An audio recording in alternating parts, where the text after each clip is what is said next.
बिस्मिल्लाहिर्रहमानिर्रहीम अस्सलाम वालेकुम नाज़रीन, आप यूट्यूब और फेसबुक चैनल देख रहे हैं। मैं राना उज़ैर हूँ। नाज़रीन, कल रात से ये खबरें चलना शुरू हुई कि बाबर आज़म और army chief general Asim Munir साहब की जो मुलाकात हुई है और उस मुलाकात में बाबर आज़म साहब ने इमरान खान का मुकदमा आर्मी चीफ के सामने रखा है।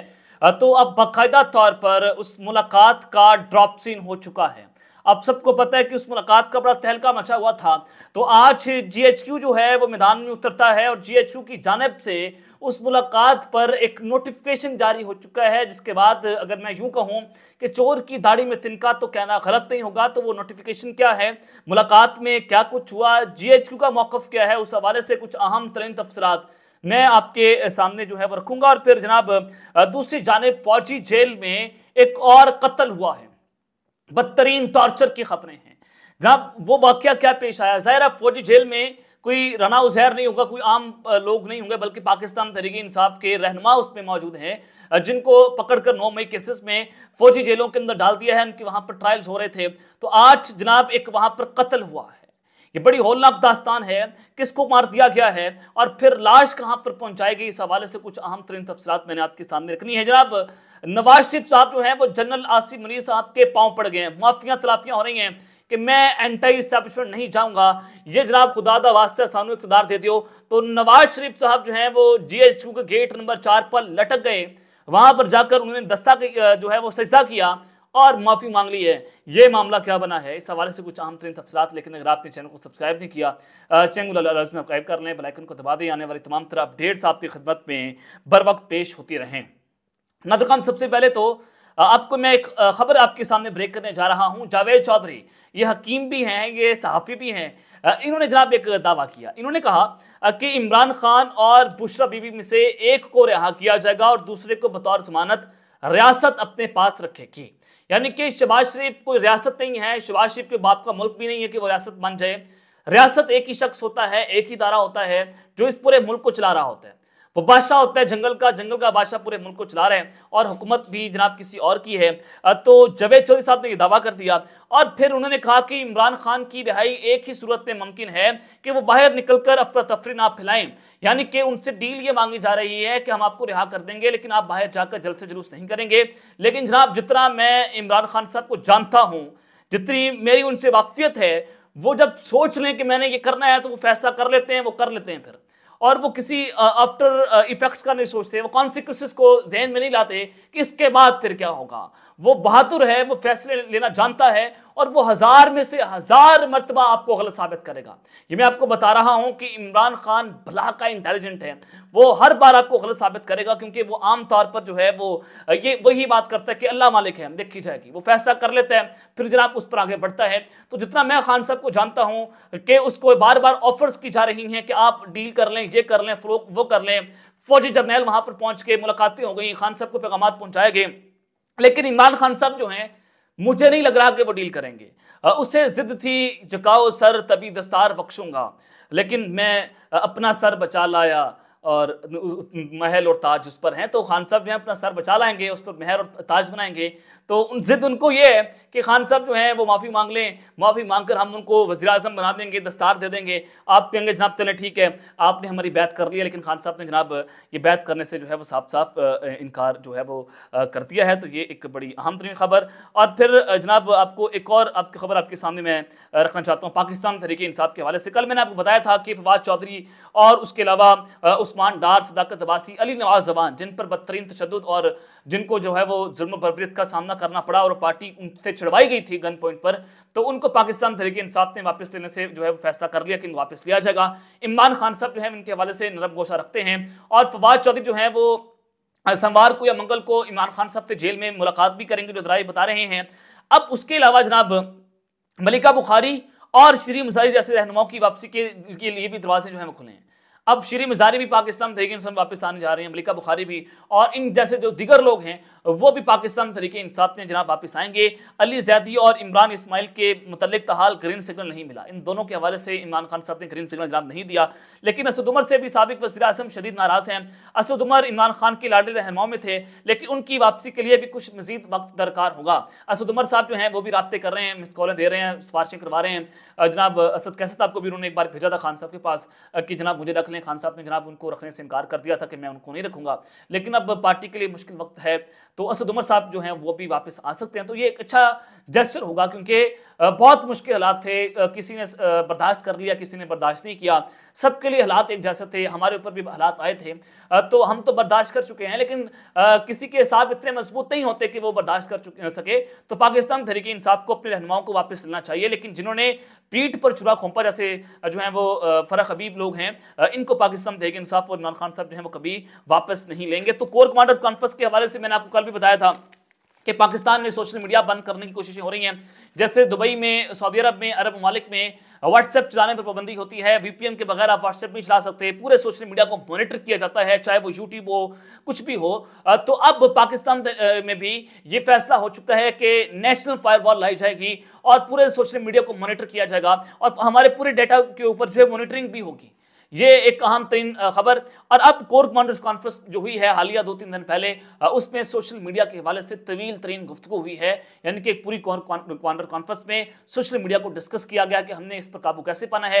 Army chief general Asim Munir साहब ने ग्रीन इनिशिएटिव प्रोग्राम में भी बैठकर यही बात की कि हम सोशल मीडिया पर प्रोपेगेंडा जो हो रहा है उसको कामयाब नहीं होने देंगे। तो सोशल मीडिया पर अब एक बहुत बड़ा क्रैकडाउन जो है वो जनाब शुरू होने जा रहा है, जो खबर मैंने आपके सामने रखी है। तो खैर ये सारी सूरत हाल तो जनाब आपके सामने है। फौजी जेल में जनाब एक और कत्ल हुआ है, और ये कत्ल किसका है? इससे पहले हसन न्याजी और मियां आबाद फारूक, उनके हवाले से खबरें चलना शुरू हुई कि उनको फौजी जेल से किसी और नामालूम जगह पर मुंतकिल कर दिया गया। मियां आबाद फारूक के भाई मियां शहजाद फारूक ने कहा कि हमें खदशा है कि आबाद फारूक को और फिर जो जनाब इमरान खान के भांजे हैं हसन न्याजी को, उनको कत्ल कर दिया गया है। हफीजुल्लाह न्याजी साहब जो हैं उनके बेटे हैं, उनके वाले साहब हैं जनाब जो हसन न्याजी हैं, वो वहां पर पेश होते सुप्रीम कोर्ट में और वो वहां पर अब्तिदा हो गए। उन्होंने कहा कि अगर मेरे बेटे को आपने कत्ल कर दिया तो खुदारा मुझे बता तो दें किधर है, उसको जो है अपनी नामालूम जगह के ऊपर जो है मुंतकिल कर दिया। तो अब एक और खबर मैं आपको ब्रेक करने जा रहा हूं कि 9 मई मुकदमात में 8 माह जेल भुगतने वाला भी पाकिस्तान तहरीक इंसाफ का कारकुन जो है वो इंतकाल कर चुका है। जनाब 9 मई केसेस में उस जो है वो बूढ़े शख्स को पकड़ा गया, उसको पकड़कर जेल में डाल दिया, 8 माह वो जेल में रहा। अब फैमिली जराये ये बताते हैं उनके मुताबिक रिहाई जब हुई इसकी, तो रिहाई के बाद वो इतना कमजोर हो चुका था कि वो बार बार एक ही बात करता था कि मैं बेगुनाह था, मुझे गलत सजा सुनाएगी। वो एक ही बात करता था कि मैं बेगुनाह था। उस पर बदतरीन टॉर्चर हुआ, इतना टॉर्चर कि वो जनाब उसको बर्दाश्त नहीं कर पाया। तो जैसे ही वो रहा हुआ तो मेंटली वो डिस्टर्ब हो गया और वो जनाब जो है वो इंतकाल कर गया।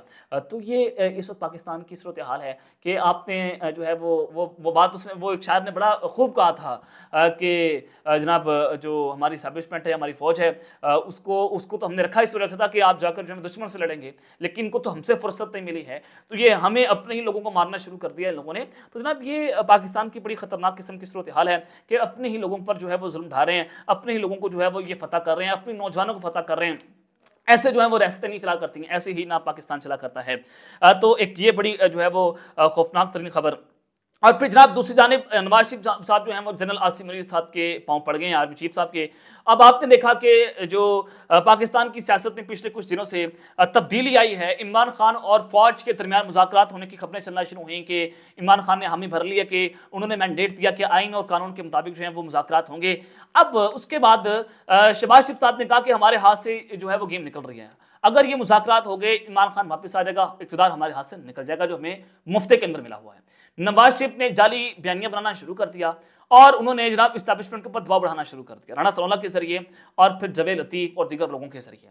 अब इनकी फुरकस इनकी निकल गई है, इनकी जो है वो गुब्बारे से हवा निकल गई और ये माफिया मांग रहे हैं। एक तो जनाब राणा सरोला का जो है वो आज स्टेटमेंट सामने आई और वो गारंटी ले रहे हैं इमरान खान और जनरल आसिम मुनीर के जो मुज़ाकरात हैं उसके हवाले से। उन्होंने कहा कि नवाज शरीफ के बाद इस्टेब्लिशमेंट की गारंटी भी मैं दे सकता हूँ। उन्होंने कहा कि टॉप के लोग ज़ाती तौर पर उनको मैं जानता हूँ, इमरान खान से मुज़ाकरात हुए तो उन्हें इतराज़ नहीं होगा, वो बेलौस लोग हैं, मुल्क की बेहतरी चाहते हैं। यानी कि ये वो लोग हैं जो बार बार इस्टेब्लिशमेंट को टारगेट कर रहे थे कि हमें इस्टेब्लिशमेंट नहीं कर दिया, हमें इस्टेब्लिशमेंट ने वो कर दिया।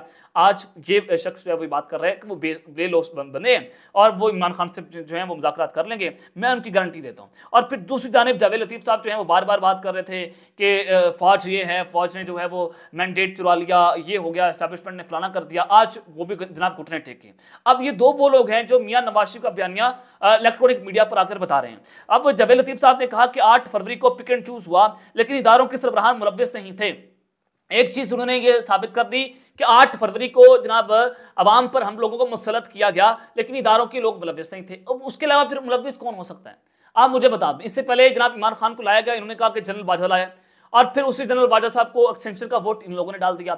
अब जनाब उन्होंने कहा कि इदारे के सरबराह मुलव्विस नहीं थे, माजी में जमातों को लाने निकालने का जिस तरह फैसला होता था इस बार वो नहीं हुआ। इदारे को देखना होगा कि गलतियां कहां पर हैं, और ज़िमनी इंतखाबात हुए किसी को कोई शिकायत नहीं थी। अब जावेद लतीफ बड़ा बढ़ चढ़ कर बढ़ के मार रहा था कि जो इस्टेब्लिशमेंट है हमने उसके खिलाफ ये कर देना है, हमने फलाना कर देना है, टाँकी मारी जा रही थी।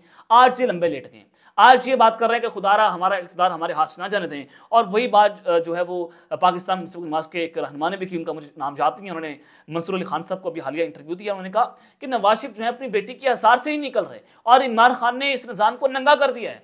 तो उन्होंने कहा कि अगर पार्टी मुझे शोकास नोटिस जारी भी करेगी तो मैं उसको फाड़ कर फेंक दूंगा। यानी कि नून लीग के अपने लोग ये बात कर रहे हैं कि मियां नवाज शरीफ साहब अपनी बेटी के आसार से नहीं निकल रहे, वो उनको इक़्तिदार देने की खातिर वो भुट्टो के आगे लंबा लेट गए। तो अब वही बात हो रही है कि इन्होंने जाली बयानियां बनाने की कोशिश की, अब वो बयानियां चलने से पहले ठूस हो गया। जावेद लतीफ साहब जो हैं वो भी जनाब इस वक्त लंबा लेट गए हैं, राना फरौला भी लंबा लेट गए हैं, नवाज शरीफ भी लंबा लेट गए हैं। और फिर उन्होंने कहा कि अगर 9 मई वालों से मुज़ाकरात हुए तो फिर आइंदा एक बहुत बड़ा सानिया हो सकता है। इमरान खान जिन्हें मीर जाफर और मीर सादिक कहता था, अब फिर उनसे कह रहा हूं कि उनको गोद लिया जाए। नून लीग ने वोट को इज्जतों का बयानिया जोर से कहना छोड़ा तो खुमियाजा 8 फरवरी को देखना को मिला। अब जनाब आपके सामने है कि नून लीग में सफ़े मातम है, और वो घबराए हुए हैं कि अगर इमरान खान की फौज से मुज़ाकरात हो गए, जो कि होने आज नहीं तो कल परसों नहीं, 6 महीनों बाद 1 साल के बाद मुज़ाकरात तो होने ही होने, उसके बाद तुम आप मुल्क नहीं चला सकते। तो जैसे मुशर्रफ और बेनज़ीर के मुज़ाकरात हुए थे, तो अब वैसे इमरान खान और जनरल आसिम के मुज़ाकरात होंगे। तो अब नून लीग के अंदर एक खलबली मची हुई है, सफ़े मातम है कि कहीं ये मुज़ाकरात जो है वो ना हो जाए। तो इस वजह से जनाब एक बार फिर से ये गेट नंबर 4 के आगे जो है इन्होंने उर्स मनाना जो है वो शुरू कर दिया है। तो बाबर आजम जनाब आर्मी चीफ की मुलाकात हुई, उस मुलाकात में फिर एक रिपोर्ट हुआ कि बाबर आजम साहब ने कहा कि इमरान खान हमारे लीडर हैं, 1992 का वर्ल्ड कप वो जीते और तब से लेकर आज तक हमको लीडर मानकर आगे आए हैं, और उनको ही देखकर जो है वो हम बड़े हुए हैं। तो वो हमारी रहनुमाई करते थे, हमारे लीडर हैं। तो आप जिस तरह से आप उनको जेल के अंदर रखा हुआ है, तो वो उनके म्यार के मुताबिक वो बातें नहीं हैं, उनकी ग्रेस के खिलाफ ये सारी चीज़ें हैं। तो फौरी तौर पर उनको रिहा किया जाए। ये एक जो है वो वहाँ से मुलाकात जो है वो रिपोर्ट होती है। अब GHQ के जो खुद सख्त तर्जमान हैं, जो नीम सरकारी तर्जमान हैं, शाहिद जो कामरान शाहिद साहब हैं, प्रोग्राम भी अपना करते हैं, और वो जितने भी लोग अगवा हुए उस्मान डार का इंटरव्यू करना हो कामरान शाहिद साहब ने किया। तो उन्होंने कहा कि GHQ से मेरे इंतहाई मुसद्दक़ात ज़राए ने इस खबर की तरदीद कर दिया कि बाबर आजम साहब और आर्मी चीफ की जो मुलाकात हुई है, उस मुलाकात में बाबर आजम ने किसी भी किस्म की कोई ऐसी बात इमरान खान के मुतालिक जो है वो नहीं की है। अब जिस खबर की जनाब तरदीद आ जाए तो आप समझ लीजिए कि वो बात वहाँ पर हुई है और खलबली वहाँ पर मची हुई है कि जहाँ पर भी आर्मी चीफ साहब जाते हैं, जहाँ पर भी शहबाज शरीफ जाते हैं, वहाँ पर एक ही बात होती है कि जनाब अडयाला जेल का जो कैदी है उससे बात करनी पड़ेगी, अदरवाइज हम आपके साथ बैठने को तैयार नहीं है। अब तक के लिए इतना ही, अपना ख्याल रखिएगा और इस अपने लाजमी ख्याल रखना। अल्लाह ने के बाद पाकिस्तान जिंदाबाद।